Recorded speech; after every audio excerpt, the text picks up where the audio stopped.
What did Jesus come to do, if not on that occasion to fix everything?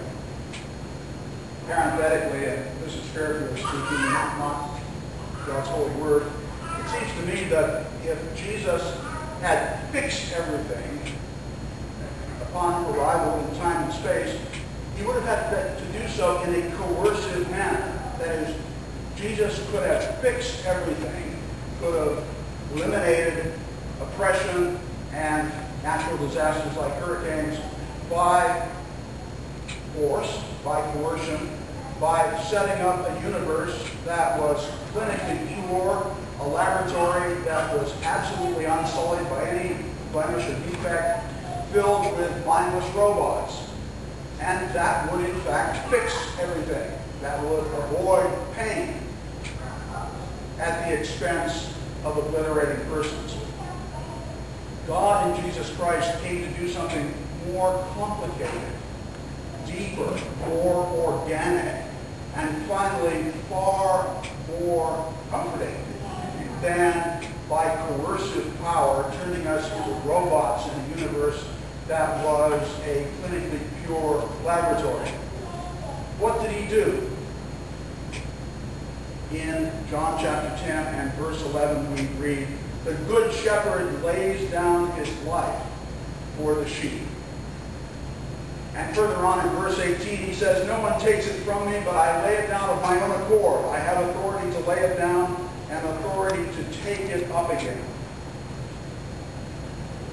What Jesus came to do, in fact, was within time and space to remove the sting of the worst catastrophe, the worst disaster that can and will happen to all of us, namely death itself. By taking on death voluntarily, willingly, by embracing it, and by rising again, which he could only do by embracing death first, Jesus has destroyed the great enemy, worse than floods, worse than tornadoes, worse even than hurricanes. If you like, in the resurrection, which was only possible after he died, Jesus reversed entropy. You know, entropy is one way of describing what's happening in the universe, that everything is going to random, things are falling apart, and as the universe is presently constituted, it will end in heat death. That is, no activity and a very low temperature. Jesus, in his resurrection, reversed that entropy in which things fall apart, in which things go wrong, in which violence in the universe wrecks the lives of ordinary people. Jesus' resurrection reversed entropy and gave us a foretaste of what God's ultimate plan for the universe was, namely not a clinically pure universe filled with mindless robots, but a new heavens and a new earth in which you and I are called to participate in the cleanup process.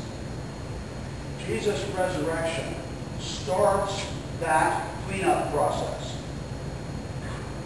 Near where I live, there is a business firm in western Pennsylvania that specializes in disaster restoration. That is, when you have a flood or a fire, they will come in and they will repair your house. And it must be run by Christians, because the name of the firm is Trinity Disaster Restoration Services. And I thought, what a wonderful name for a business. Isn't that the church?